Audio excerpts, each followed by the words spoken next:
Planning Committee. Councillor White, it's really good to see you here again. First item on our agenda, any apologies for absence? I think we've got a full house. Yeah, thank you.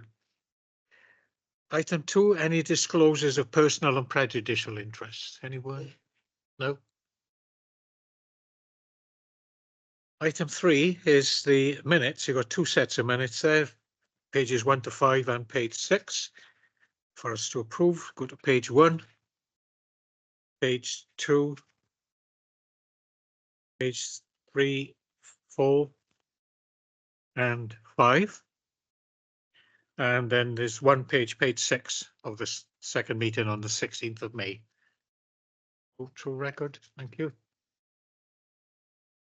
Any items for deferral or withdrawal, Ian? No, Chair. No. Okay, thank you. Okay, item 5 then is the determination of planning applications under the Town and Country Planning Act of 1990. And the first item on our agenda is back to Pontclew and Eileen, please. Thank you, Chair.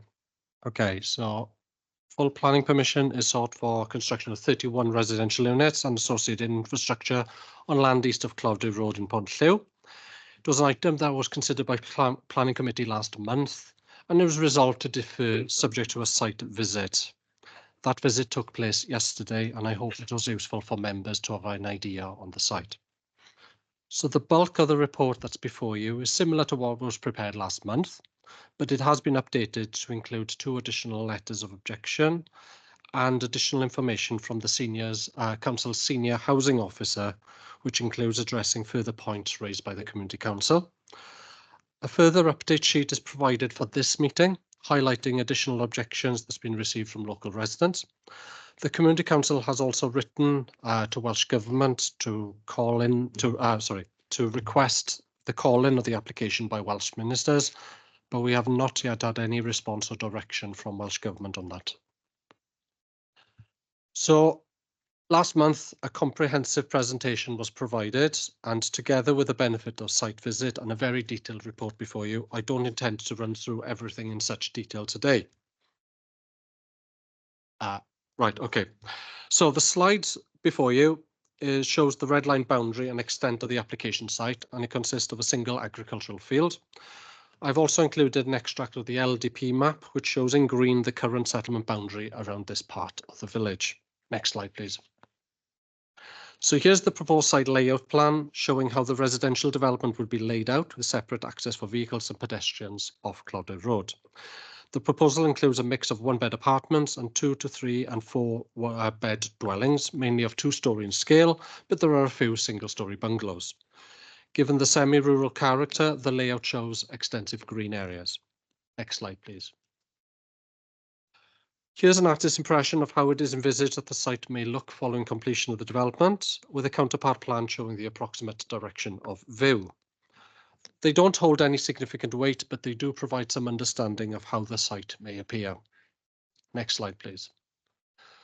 We also got street scene sections, and the section at the top of the slide shows how the development may be viewed from Clowdale Road looking southeast. And the bottom section shows the view along the new vehicle access road into the site looking northeast. Next slide, please.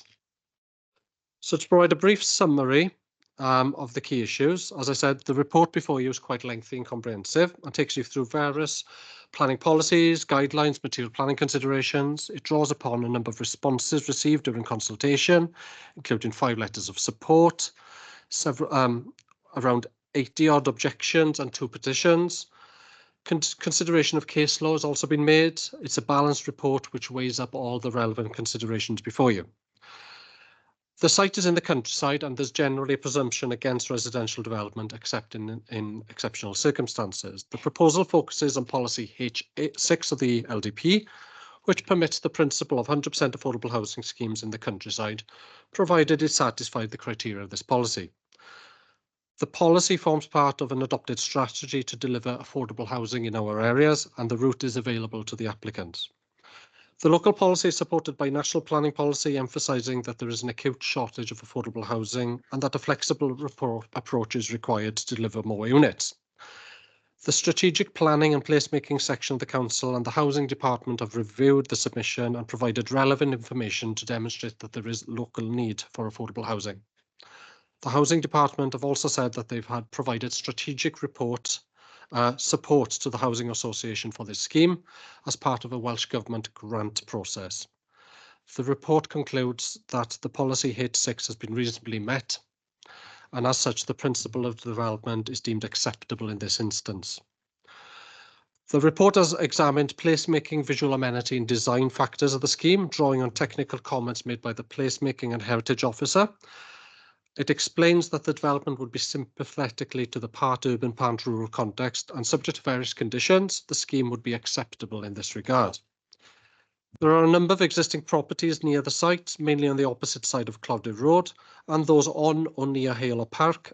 They are buffered by trees and vegetation which are outside of the site. The separation distance between existing and proposed dwellings complies with the recommended standards, and the report concludes that on balance there won't be any unreasonable adverse effect on existing properties.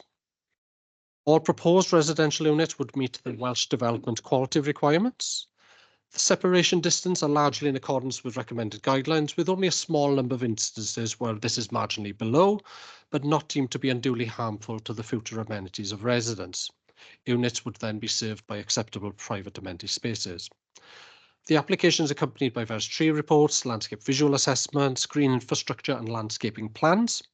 The tree officers raised no objections, and several conditions are recommended to protect various landscaping features and to secure new landscaping. The site is adjacent to the Middle Lliw site of importance for nature conservation, and there are other ecological designations in the wider vicinity, but the Council's ecologist and Natural Resources Wales have no objection to the proposal subject to conditions. In terms of highways, access to the site will be gained by a new junction off Clowdyd Road. This section of Clowdyd Road is 20 miles an hour, and the advice is that the acceptable visibility displays can be achieved. Pedestrian access to and from Clowdyd Road would be via a new public open space, and comprehensive swept path analysis of the site indicates that the proposed access and internal carriageway are suitable for vehicle movements, including refuse collection vehicles. Across the whole site, a total of 51 parking spaces are proposed. The Highway Authority acknowledges that there is a shortfall of car parking in accordance with the guidelines, but this will be a 100% affordable housing scheme and secured as such in perpetuity by a legal agreement. It's considered that the proposed type of tenure, which typically results in lower car ownership, means that on balance the level of car parking proposed is acceptable in this instance. The Highway Authority is satisfied with this approach, subject to a condition for the submission of a parking management plan. There's been a request for a financial contribution of £6,000 towards the traffic regulation orders, towards a review of the traffic regulation orders near the site and minor safety features. Whilst the provision of a TRO is subject to separate legislation and process, it is acknowledged that some existing capability of on-street parking may be removed. It is noted, however, that some of the affected dwellings along this section of Clowdyd Road is opposite the site access, have some form of off-street parking, and on balance would not unreasonably harm their amenity. The Highway Authority concludes that the scheme is on balance acceptable, subject to various conditions and that financial contribution. The site is not in a flood risk area and the application is accompanied by a drainage strategy statement. The Council's drainage officer and Welsh Water have no objections. The proposal generates the need for an education contribution. The Education Department, who are our advisors on educational needs in the area, have identified Pont Lliw Primary School as insufficient capacity at the moment, but to mitigate this, they advise that a contribution of around £75,000 is required. Similarly, there is insufficient capacity at Pontarddulais Comprehensive School, and to mitigate this, they recommended a contribution of around £98,000. This would be secured via a legal agreement, and together with ensuring that all residential units of the scheme remain affordable in perpetuity and securing the contribution to highway matters, those are the planning contributions before you. In addition to this, conditions are recommended to ensure that the on-site provision and management of open spaces and play equipment. So having balanced all matters, including careful analysis of the representations received, The report concludes that there is local need for affordable housing and that the proposal meets the policy requirements of H6 to be deemed as an appropriate rural exception. The proposal is deemed on balance to satisfy all other relevant policies and material considerations, and the recommendation is to approve, subject to conditions listed in your report and the completion of a legal agreement. It's also requested that delegated powers is provided to officers to refuse the application if the legal agreement is not completed within 3 months of the resolution to approve. Thank you, Chair. Thank you very much again. Thank you for that. Yes, and the site visit I thought was worth it yesterday. First off, anyway, we have Rob Davis. Rob, you're here with your 5 minutes to address the committee. Again, thank you. Prynawn da, good afternoon. Thank you, Chairman and Committee, for the opportunity to speak. My name is Rob Davis of Aylesbury Planning, and I represent Pobl Group as agent for this application. At the committee meeting last month, I spent some time talking through the extensive pre-application process that Pobl have been through before arriving at the scheme before you today, which embraces placemaking and green infrastructure objectives. As explained, this involves significant and helpful dialogue with your officers, as well as the undertaking of a public engagement event in the local village hall. The agent, on behalf of objectors last time around, spoke at length about housing need and whether this has been demonstrated. I would emphasise once again that demand for affordable rented housing is extremely high in all areas of Swansea, including Ponchew, and your internal housing officers have explained how sites such as this are so important in helping to meet this need. Welsh ministers, in a letter to all local authorities, confirmed that the need for social housing is so acute, whilst Future Wales states that there is a need to build affordable homes at scale and pace. The most recent Swansea LDP annual monitoring report has indicated that for the 4th consecutive year since the LDP was adopted, the affordable housing target is not being met. The application site falls within the Great North West Strategic Housing Policy Zone, where there is a need for affordable housing across all bedroom sizes, the highest need being for social rented tenure, 2 and 3 bedroom housing, which this proposal seeks to provide. It is appreciated that members have visited the site to understand the highway characteristics associated with the development. And in this respect, I've sought to summarise the highway-related findings from the transport statement. As you will have observed, the locality has a good standard of pedestrian provision with footways on either side of the carriageway for the main part of Clodagh Road, providing access to Ponchew Primary School and other local facilities. Based on analysis of current collision data sets for the most recent 5-year period, there are no injury collision statistics recorded within the settlement of Ponchew, and evidently the area local to the application site has an excellent highway safety record. Traffic surveys have been undertaken in both 2021 and 2023 on Clodagh Road in the vicinity of the application site, and junction turning counts were also undertaken in 2019 and 2023 at the nearby traffic signal control junction formed by Clodagh Road and the A48. A comparative analysis of the recorded traffic flows has also been undertaken. As you will be aware, it is proposed to provide a vehicle access via a new simple priority junction with Clodagh Road, located along the site's western boundary. Improved pedestrian provision will also be provided by way of drop curbs and tactile paving in the vicinity of the site access junction. A Stage 1 road safety audit has been undertaken of the site access and the internal estate. The scheme's design has been modified to take account for several of the audit's recommendations. Parking provisions considered acceptable based upon the Council's maximum standards, whilst the carriageway width of the proposed estate road is also considered sufficient to accommodate visitor parking if required without impeding site access. Trip generation for the proposed development has been derived from the TRICS trip generation database. It is predicted that the proposed development is likely to generate 13 vehicles two-way in the AM and PM peak periods. It is considered that this level of peak hour and daily traffic movements will have a marginal impact on the safety and performance of the local highway network. Your professional highway officers have considered the findings of the surveys and are in agreement with them, hence the recommendation within the report. Furthermore, a request has been made for a Section 106 obligation for signage and TRO improvements in the locality, which is agreed by Pobl, in addition to the contributions sought for improvements to Ponchew Primary School and Pondydilas Comprehensive School previously mentioned. Once again, I would invite committee to accept your officer's recommendation for approval and resolve to grant planning permission accordingly for this 100% affordable housing development at the edge of the sustainable village of Ponthieu. Many thanks for your time. Thank you very much, Mr Davis. And then local members here to address the committee again. Councillor Holland. Press Over to right you. button Thank at you. the time.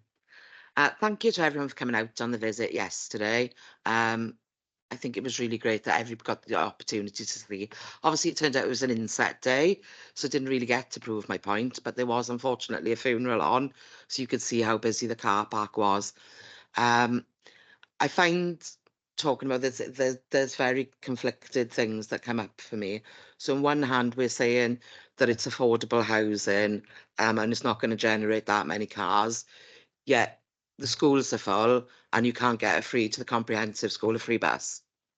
There's no free transport. So it's affordable housing that you're going to put pressure under. That if your kids are going to school, A, the schools are full, and B, you would have to pay to transport your children there. But it's about putting affordable housing in the right place. Ponthieu is very much a village where people work. It is. It's a relatively expensive area. You might want to go in the post office or the shop and buy yourself a can of pop, because it is that sort of area. Putting people over there where they can't get bus transport, where they can't get in the local schools, it just doesn't make sense at the moment.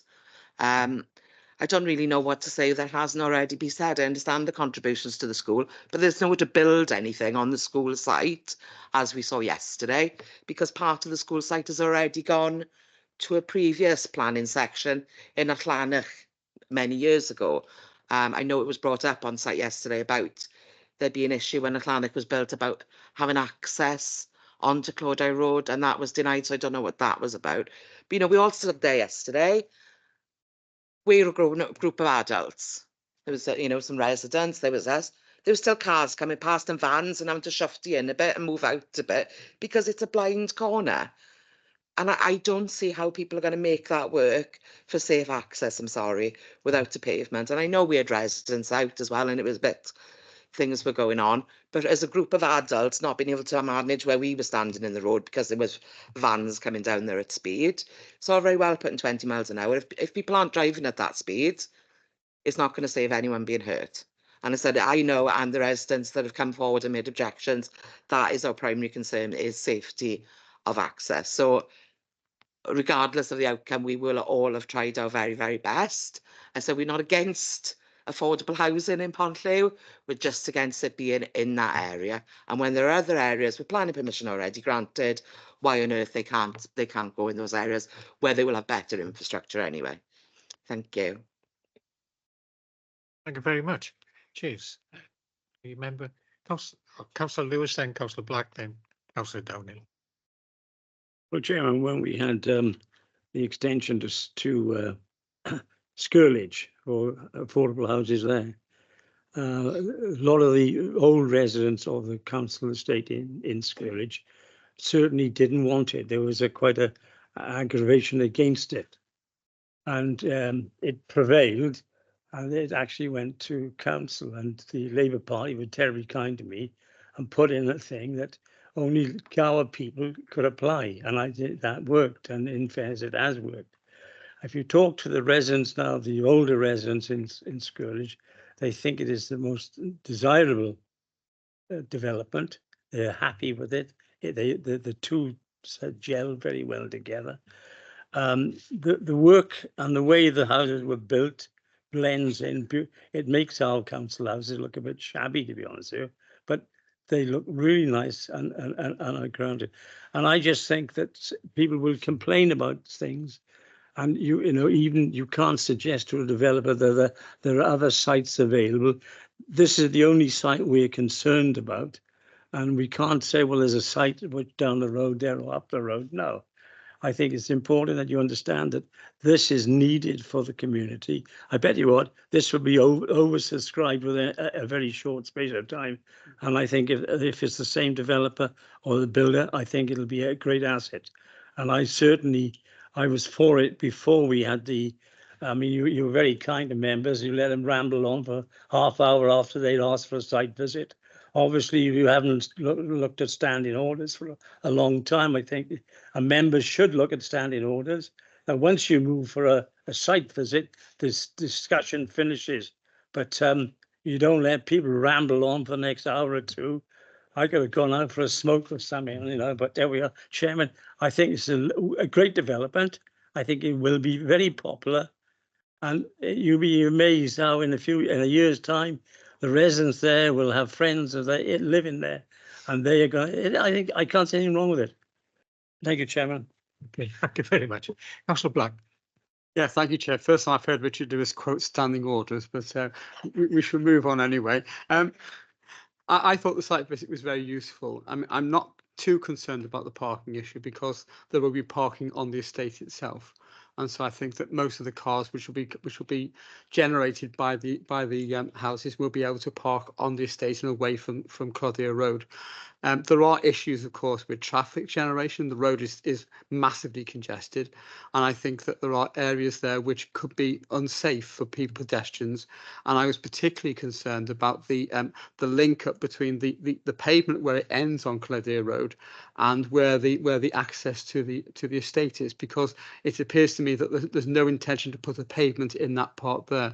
And I think that is absolutely essential. If you're going to have a access to this estate for people on foot, there needs to be a pavement joining up Clodagh Road to the access, so that people are able to walk it without having to go out on the road on what is quite a busy and dangerous bend where clearly there's a lot of parked vehicles. So my view is that if we are going to approve this, and as Richard said, there is a need for affordable housing in this area, if we are, and the whole city, in fact, if we are going to approve this, it does seem to me we should make it a condition that the pavement is put on Clodagh Road to join up with the access to this estate. Okay, Councillor Down. Yeah, thank you, Chair. Obviously, agreeing with my fellow councillor towards the end, but this isn't a surprise to us anymore about this application in the countryside for 100% social housing. We've had it before and we're going to have it again. And the reason why it's controversial is because it's in the countryside. It's outside the catchment area of Pontlew. And this is why everybody's up in arms. It's not the best of roads, but sticking to Pontlew, if you go back about a year when we allowed planning in Christopher Rise, and if you go along Oaklands Road to Woodfield Avenue, it's a right-hand bend. And I think I made a play on that at the time, because there was something there last week, I think, on that street. So everybody was parked on one side, and it was horrendous. There were people reversing out. Whether that will happen in this area, I don't know. But when the person for the developer was speaking, he mentioned drop curbs. So you can't put a drop curb where there isn't a curb. So as was pointed out, which I did point out in the last meeting, that I wasn't happy that the pavement ends. There is no pavement to the footpath coming off this site, and then no footpath to the access, where the vehicle access to the site, because you can't stop people coming out of there. You can't say, sorry, you're not coming here, you've got to go that way. So there should be a pavement all the way on one side of the road, on I don't know, east, west, you know what it is, isn't it?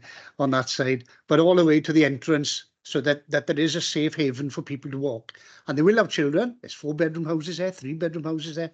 So there's going to be children. So that's my concern. We said it yesterday, so I'm very surprised it wasn't picked up today and a comment made about it. Whether we can put it in as a condition, because I think it was mentioned on site, they don't own it. Well, hang on, we've never looked at ownership before on planning, because I can put planning in for a cricket field. I don't own it, but I can still put it in if I want to throw money away. The last questions I've got is the 106s. You mentioned 75,000 for primary. What's it going to be used for? 98,000 for comprehensive school. What's it going to be used for? Very difficult after the meeting to try and find out what that money is going to be used for, so that we can keep an eye on it. And if I think of anything else, I come back. Okay, thank you. Anyone else wish to speak? Hi, yeah, I'd just like to echo my fellow councillors' observations. I couldn't make the site visit yesterday, but I did visit the location on the weekend. Have some concerns, obviously, about the pavement. That is something I feel quite passionate about, and also quite familiar with the village. The bus service isn't always that reliable, so just wondering if there's any pressure that could be put on to the bus company to assist with that. As it happens, they're introducing an extra bus an hour from next weekend.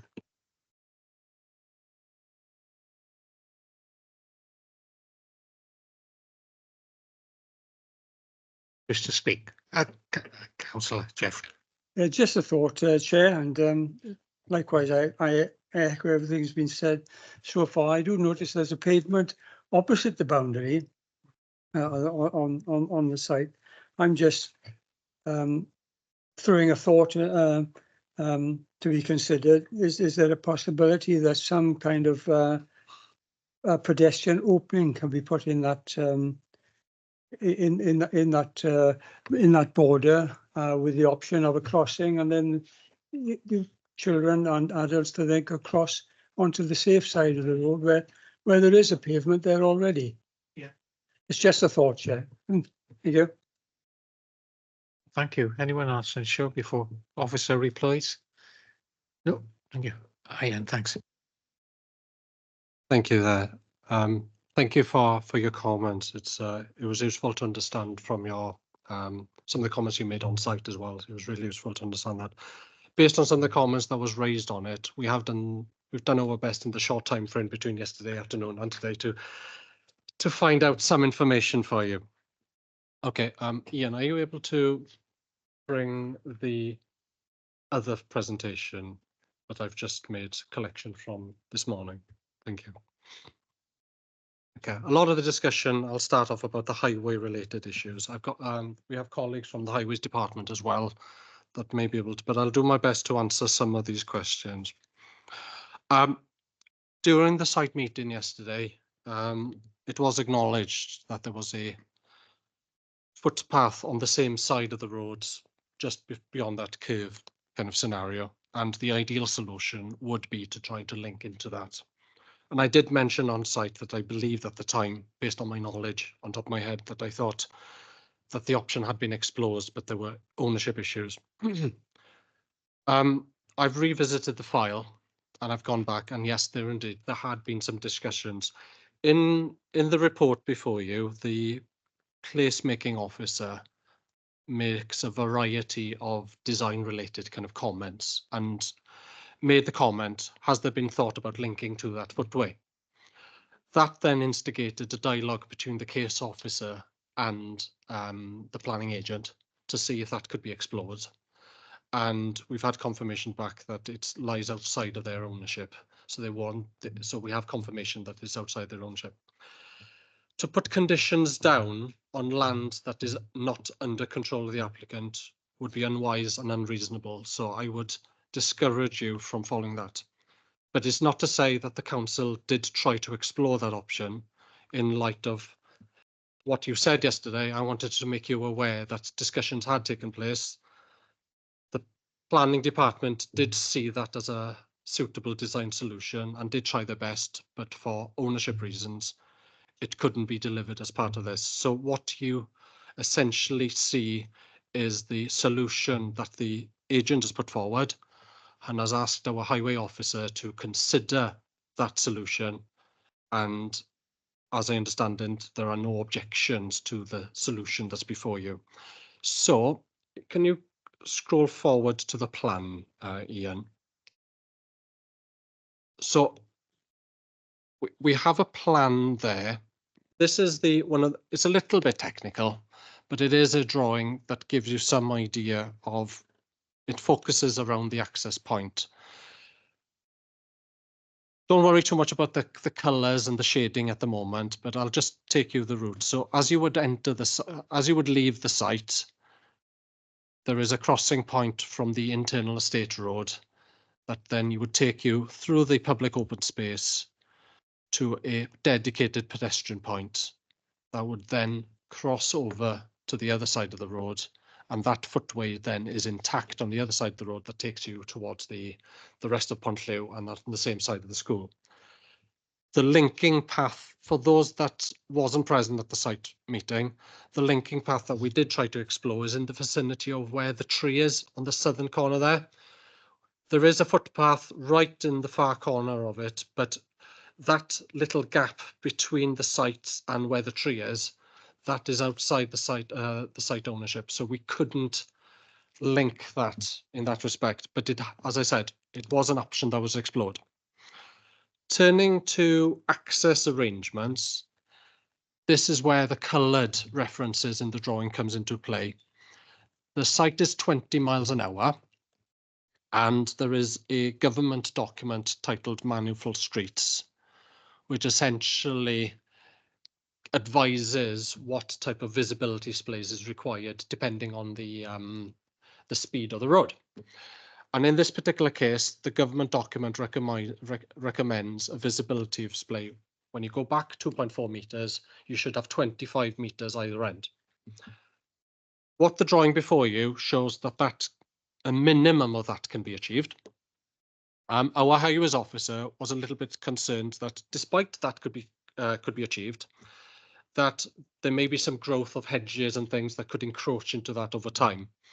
So there is some purple annotation on that drawing, which shows that that will provide an enhanced visibility display at the vehicle entrance point. And that purple area will also cross over as far as where the pedestrian crossing is, to give a little bit of an enhanced visibility for the pedestrian crossing as well. So that has been subject to a condition which is outlined in your report to explain that that visibility display has to be protected and safeguarded.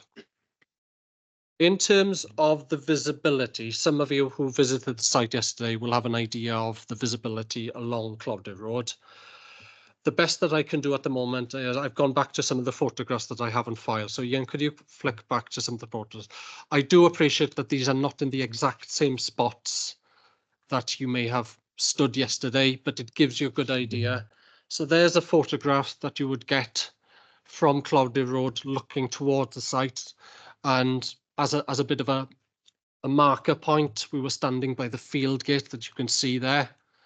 I appreciate maybe the pedestrian point maybe is a little bit further across, but it just gives you some idea of where we're standing there. Ian, could you flick to the other one as well? And then that, as you go round the bend, that's the view continuing down. So that's a bit more of a straight route there for pedestrians. Can you look at the other one then, Ian, please? Yeah, that one. The view on the other one then comes the other direction. So you're going from that straight road, looking back towards the site. So the site is on your left-hand side. So any vehicles that would be approaching that would have that kind of straight visibility in that perspective. And is there one other photograph, Ian?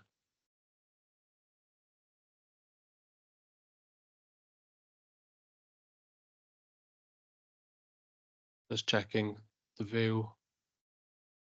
Looking back up towards Clodagh Road. It's not working, is it?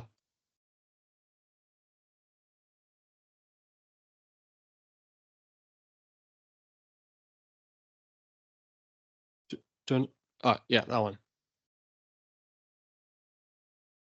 Can you just zoom in on that?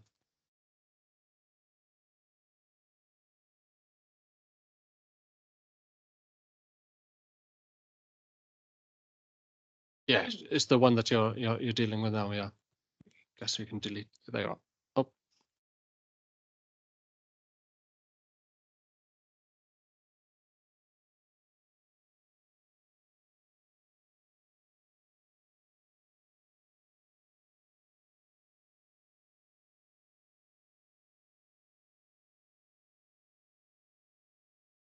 there you are. Okay. And again, I appreciate that that is not exactly in the same spot as where the field gate is, but it does give you some idea. And as I mentioned, the grass verge that we wanted to link up to the footway, you can see just on the left-hand side there, where we tried to see if there was an option to link up. that gives you some idea of some of the comments that I received yesterday, and I wanted to give you a picture of purely focusing on those issues, because I do appreciate that highway and pedestrian safety is an important part of what we have to consider. So I've tried to give you some evidence of that information there. As I said, the evidence before us indicates that these arrangements are safe, and I do appreciate the fear of accidents and things like that, but we've got to follow the evidence before us. Some of the information that I picked up, looking at some of the statements, is that there haven't been any accidents involving personal injury in the last 5 years in this area. So again, that it doesn't say that there hasn't been any accidents, but there hasn't been any accidents of personal injury, which is something that we've got to be aware of as well in the last 5 years. So those are the factors that I've looked at from the pedestrian perspective, and the highway perspective. So I just want to focus on those. I'm not too sure if there's anything else that I can add from a highway perspective, but I just want to see if my highway colleague has any further comments to make. Okay, then any comments from highways? No, thank you for the opportunity. I think the planning team have covered it very well. Thank you. Okay, thank you so much. And the other one was the section 106, wasn't it? Yeah. Okay. It is a fair question in terms of what the money would be used for. The honest answer is I don't know. The technical advice from our education department is that money is needed to mitigate the impact of the development. What that money would be used for, in how it is mitigated the development, unfortunately, I don't have that information. All I can say is that if that money couldn't mitigate the development, then there would be a wider strategic comment that education would advise us. But education are the department who advises us on educational needs of school, and they've advised us that that money would be needed to mitigate the impact of the development. Just to expand on Eileen's point there, the way the system works is the 106 agreement will require the contributions to increase education facilities and capacity. If the 106 is signed, if planning permission is granted, education will submit the request to us to release the funds, setting out how that money would be used to increase capacity at the school. And then, providing it's in accordance with 106, that money will be issued to them to increase that capacity. So they will look at the specific need at the time, whether it's increased classrooms, increased facilities, but it's because of the extra pupil numbers, there will be an increase of capacity that has to be met through this money. Councillor Black first. Yeah, thank you, Chair. I think the point was made on the site visit that strip of land leading up to the access did not belong to the developer. I'm just wondering, do we know who it does belong to? Is it part of the public highway? Because if it's part of the public highway, then highways would be able to facilitate a pavement going in there. Would you like me to take this question? Thank you. Sorry, I know that we checked the records this morning. The usual immediately obvious checks are highway search or highway verge, which all forms part of the highway. It is neither of those.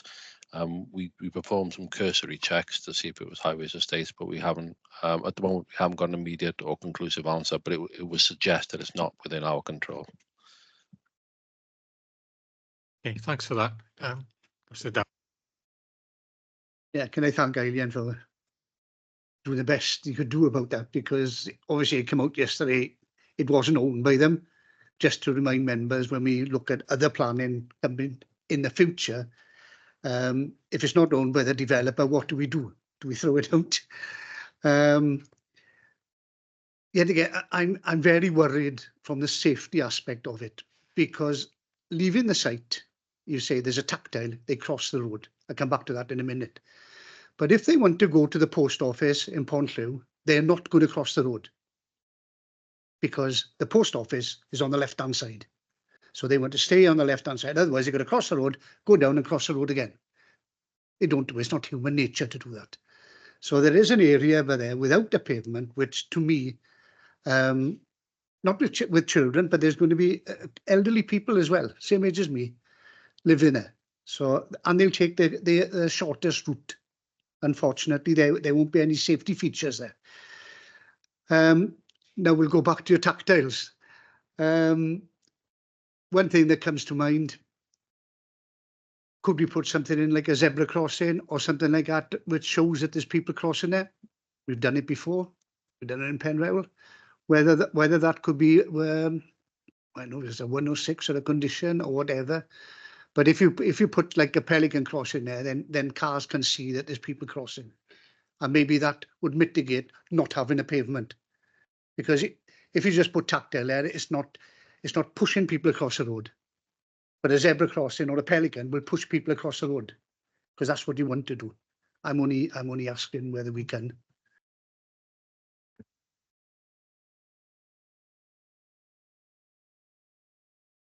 Okay, yeah, thank you. I guess a lot of that may rely on our highway officers to comment on what can or cannot do in terms of it. What we do, we've got to make sure that whatever condition we impose or any contribution there is there to mitigate the impact of the development. So things like signage certainly could play a part in advising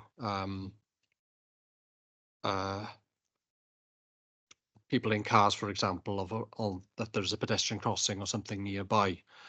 I do understand that the contribution covers not only the traffic regulation order, but it does include some minor safety features.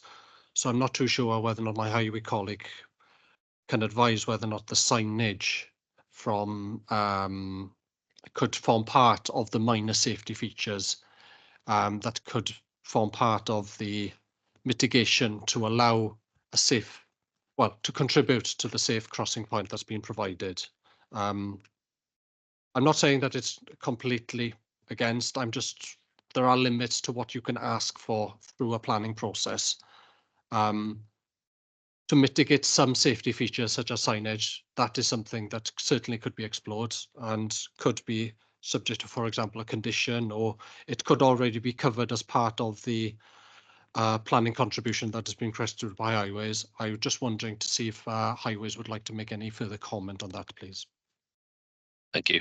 What has been put forward is what we refer to as an uncontrolled crossing. So that means there is no zebra stop facility or push button to, enforce a crossing. It's an uncontrolled crossing. As long as these can be seen, or the pedestrians using them can see and be seen, then we have no reason to turn them away as such. And I think we ensured that visibility to them and from them is now acceptable. Whether an improvement can be made, improvements can always be made. In this case, if I was asked whether a zebra crossing and the Belisha beacons or a controlled signalised pedestrian push button arrangement was able to be installed, it may require consideration of the footway on the other side of the road, whether it's big enough to receive such infrastructure. The site on the developers can be modified slightly. There are interim measures that would be at the all-inclusive measure. The interim measures, as my colleague from planning just said, is perhaps more awareness. We are approaching a school zone there.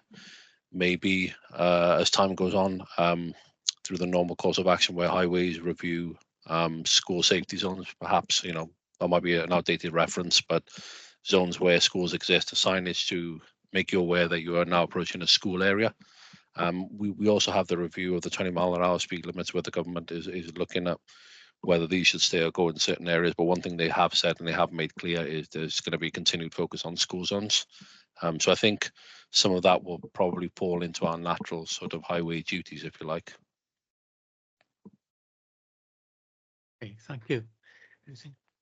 Yeah, I just got one other question really to my highway colleague. If members were minded to impose a condition for signage relating to this, what would be the views of the highway department? Would you find that acceptable or logistically possible from your perspective, please? Okay, so at this stage we determine the principle of planning and whether it's acceptable. We shouldn't forget that there's another stage to go through, which is the detailed design, subject to legislation or the Highways Act, if you like, where the details of the engineering design will be produced. In this case, in order to make a full vehicle and pedestrian access onto the highway, the applicant will have to enter into a section 27A and demonstrate to us that something can be built to the council's adoptable standards. At that stage, we can introduce signage, okay, so we can add things to the design. If we are in agreement with the planning authority that we can vary it ever so slightly without, upsetting the principle of what's being proposed, I'm content that we can do it at that stage.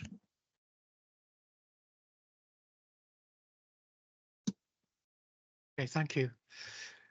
But another member wish to speak? No? Okay. Oh, sorry. Sorry, Chair.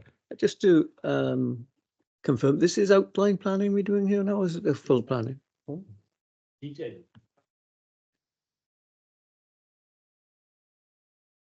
Yeah, it is a full, so the details that's before you are the details that they are being proposed to be built.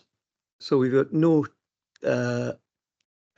come on to change what we decide today with regard to the road safety issues that we've just been discussing.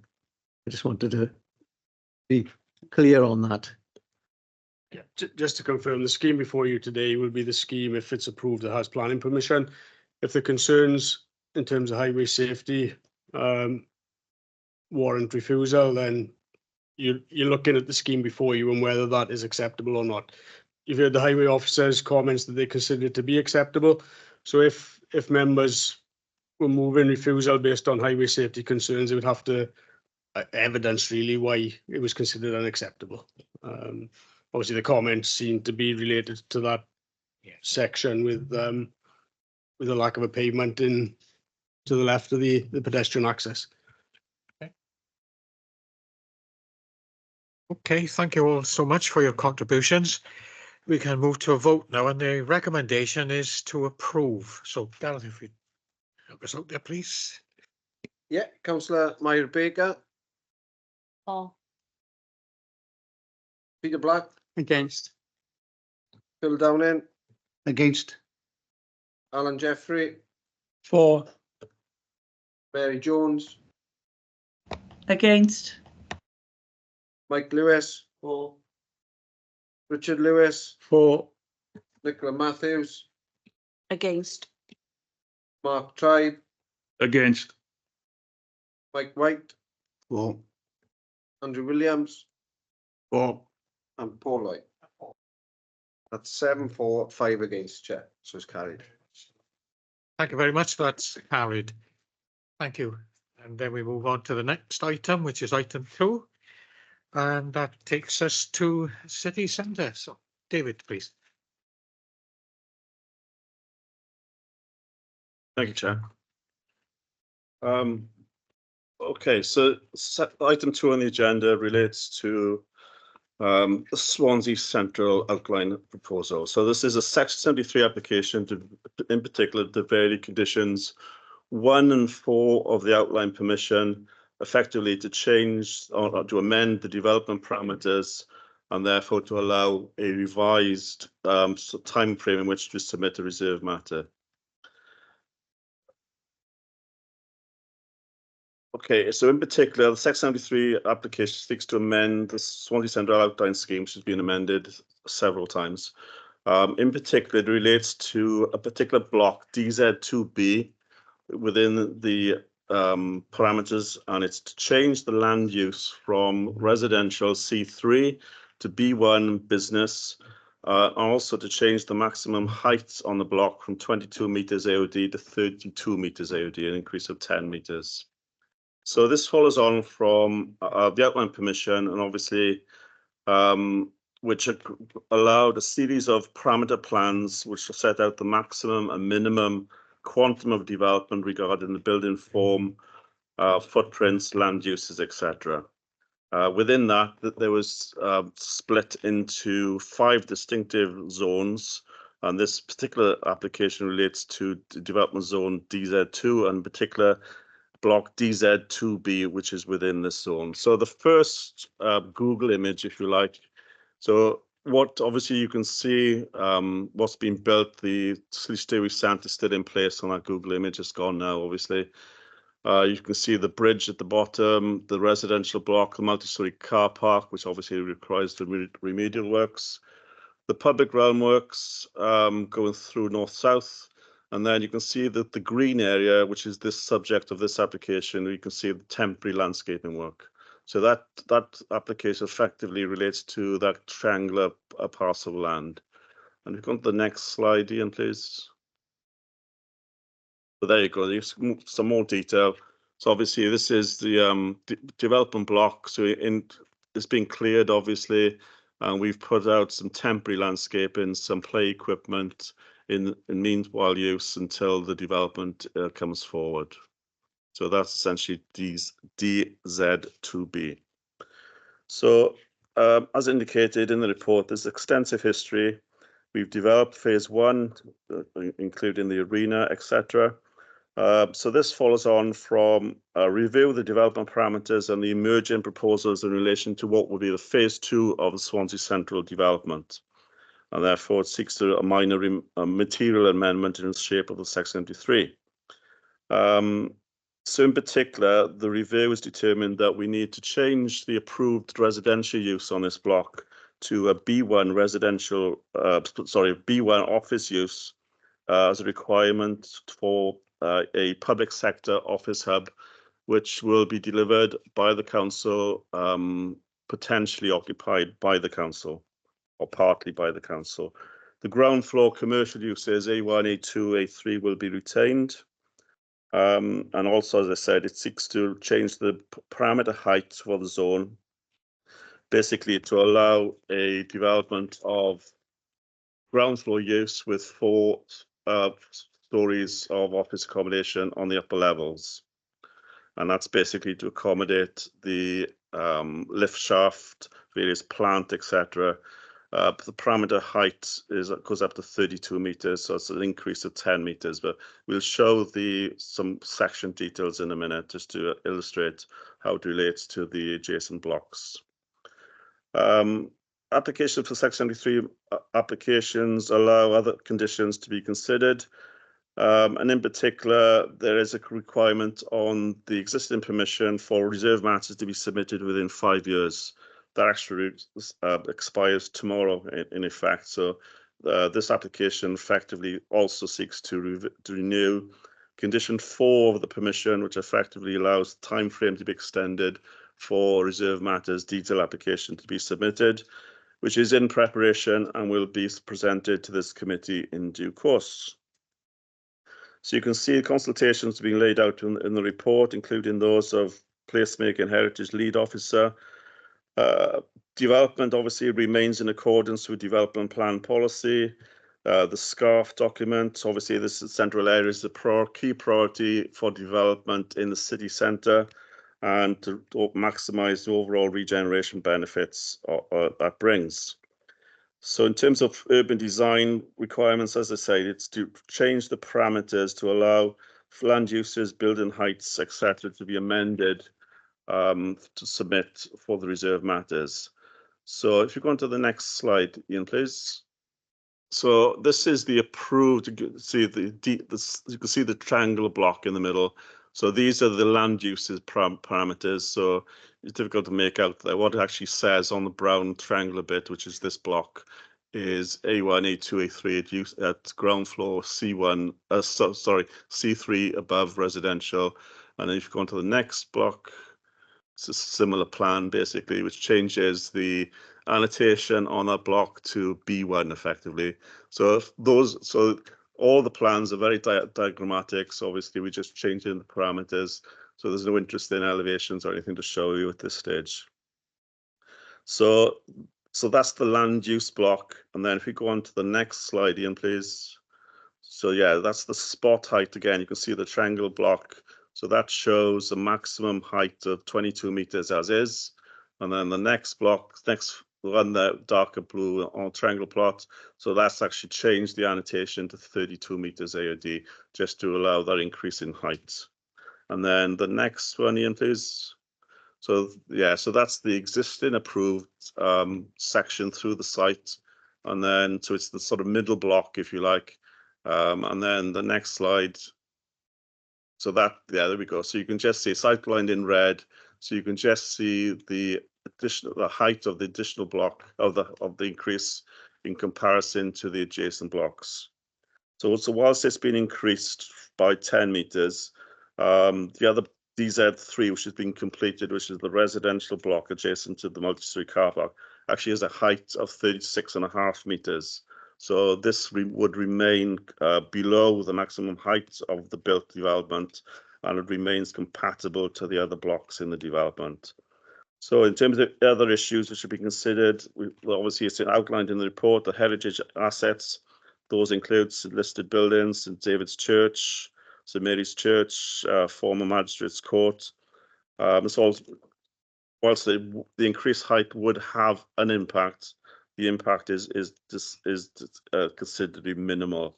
Likewise, dilate sunlight have been tested, and likewise the impacts are minimal in terms of the adjacent development. Car parking for the development remains as is, which is basically within multi-story car parks. Obviously, one is as yet to open, but that would open in due course. St David's car park remains open at the minute. And then access mitigation is allowed in terms of traffic impact for the change of use. So that's accommodated within the existing traffic infrastructure, which has been completed. No impact in terms of flood risk, drainage strategy. So in summary then, this is a policy compliant proposal which provides for further economic growth and regeneration of Swansea city centre, and the changing land use and height parameters are supported. So just to emphasise, Section 73, so what we're looking for is basically you can't change the principle of this development. It's only the parameters which are being considered today. So likewise, lots of the conditions have been reimposed. Wording has been updated to reflect the current situation. Lots of the conditions have been discharged, so we don't want to revisit them. So likewise, they've been reiterated within this new proposal. As I said, Section 73 effectively granted a new planning permission. So obviously all the conditions would still apply and have been amended, as is the case on some of them. So yeah, so there we go. Recommended for approval, Section 73 permission, Swansea Central. Thank you. Thank you, David.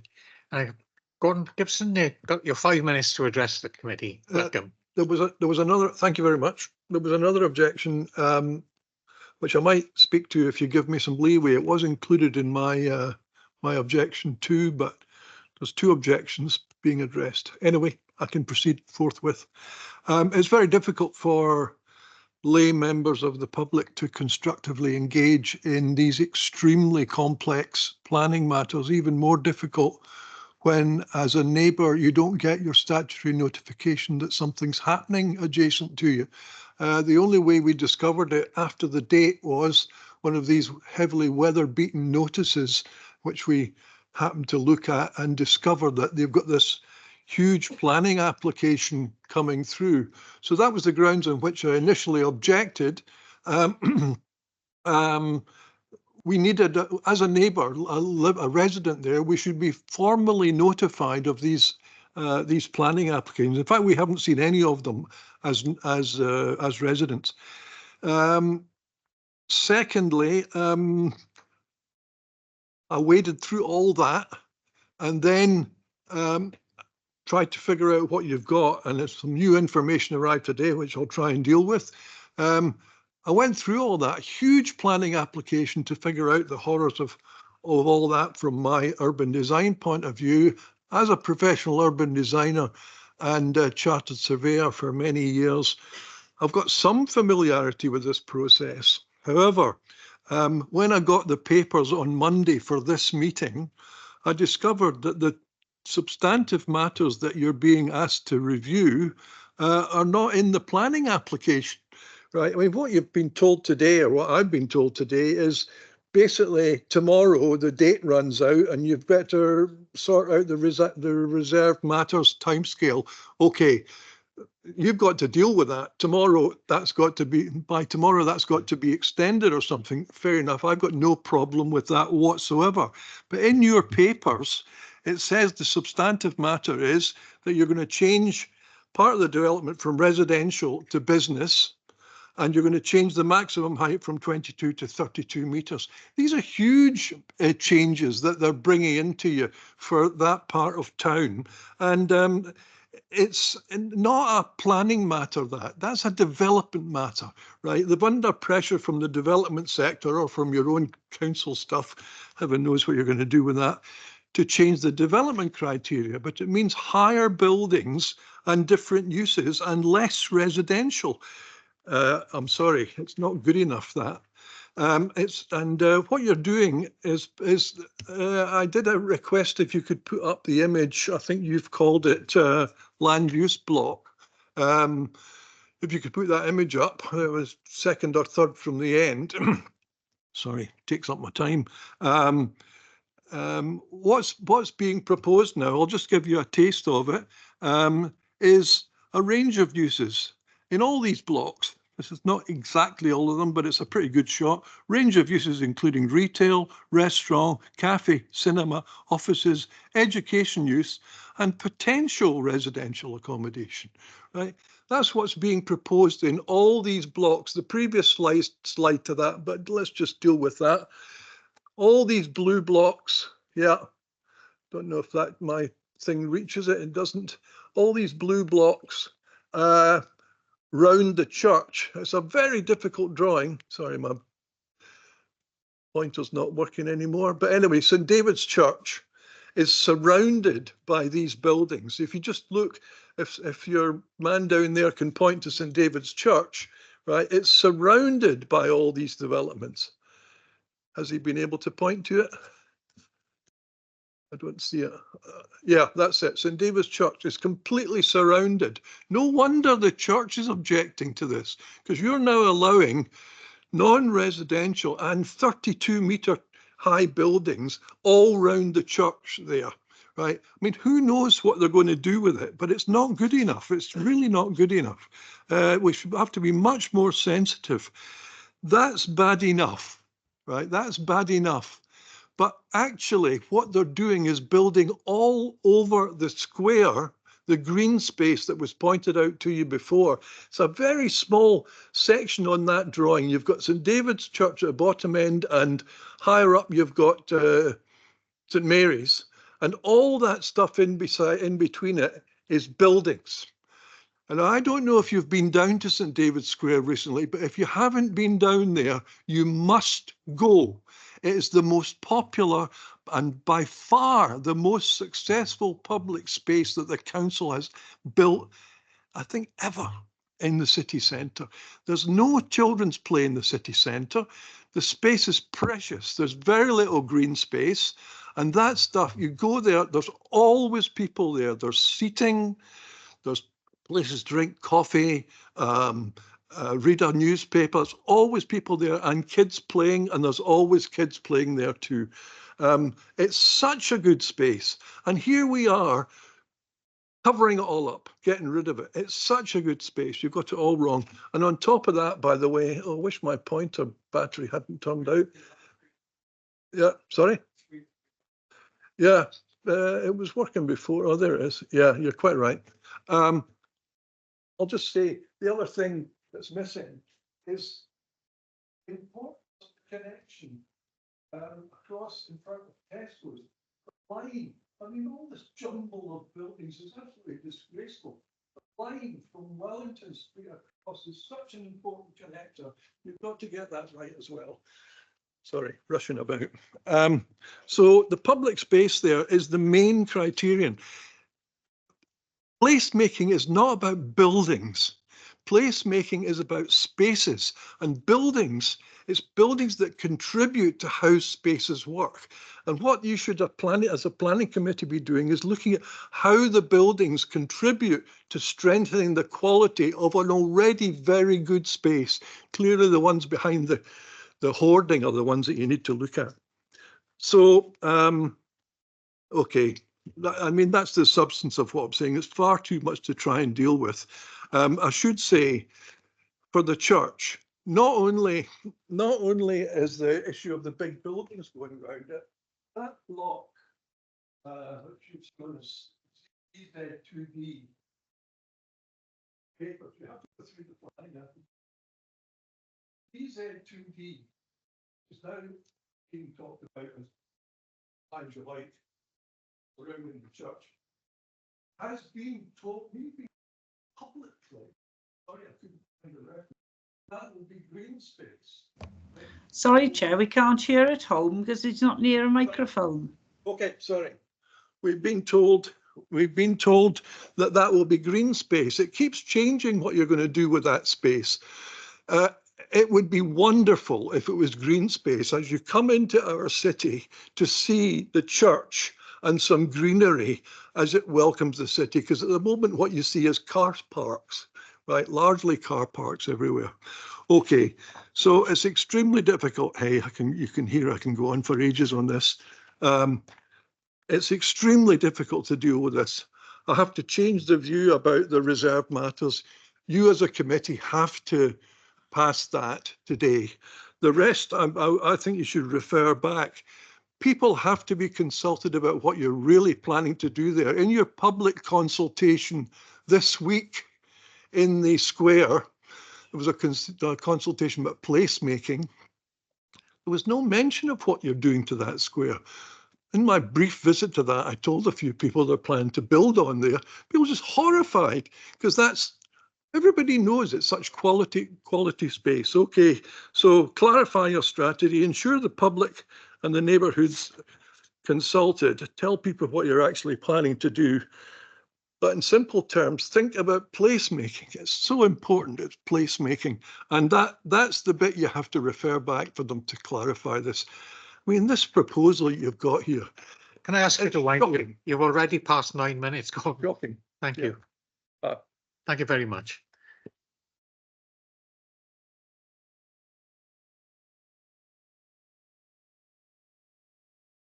Okay. Do any member wish to speak? Anyone first? No? You sure? Okay. All right. Thanks, Steve.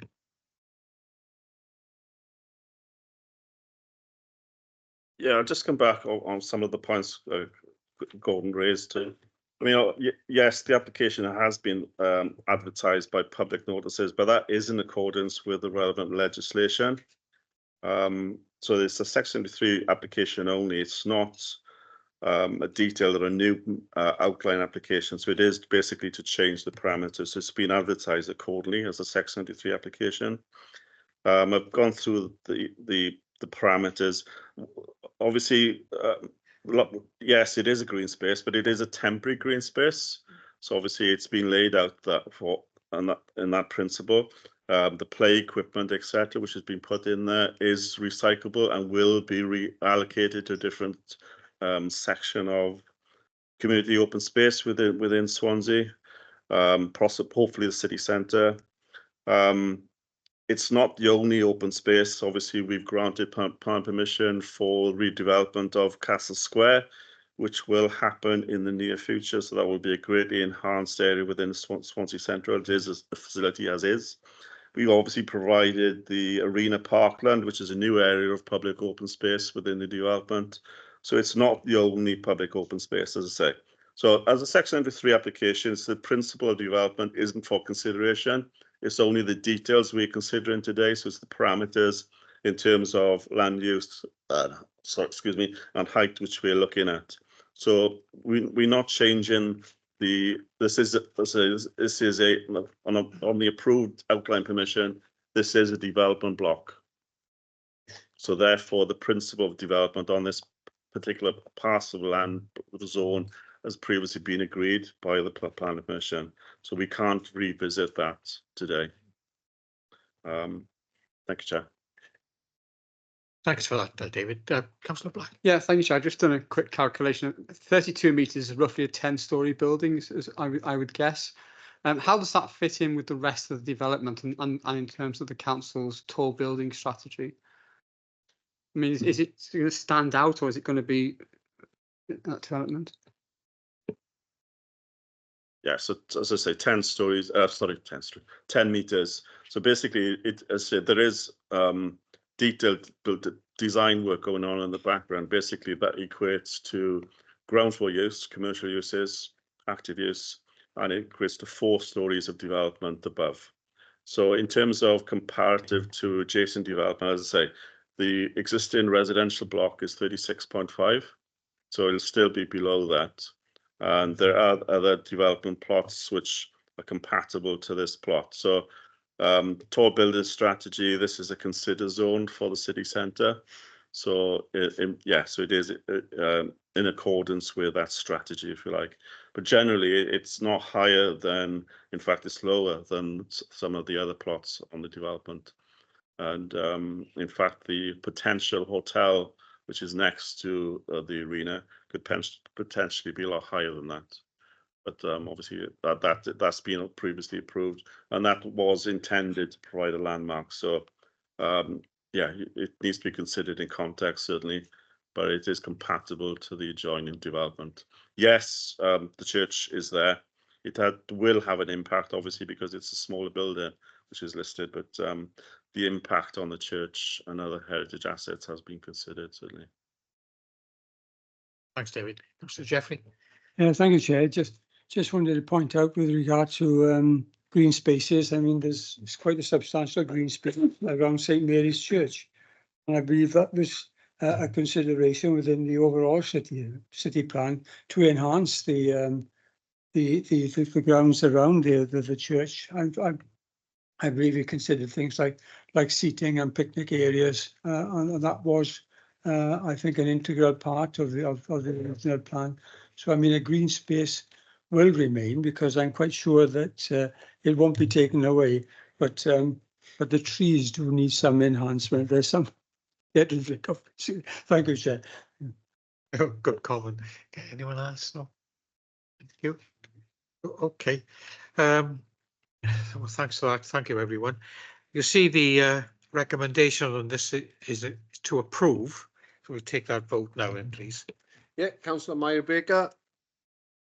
For. Councillor Peter Black. For. Phil Downing. For. Alan Jeffrey. For. Mary Jones.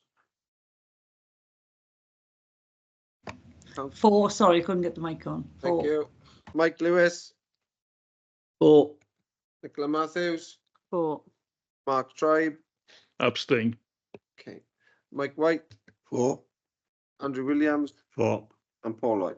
Oh, That's 10 for 1 abstention, Chair. well, that's carried. Thank you very much. And there you are. That concludes the business, and we'll be back here again the 2nd of July. Thank you all very much.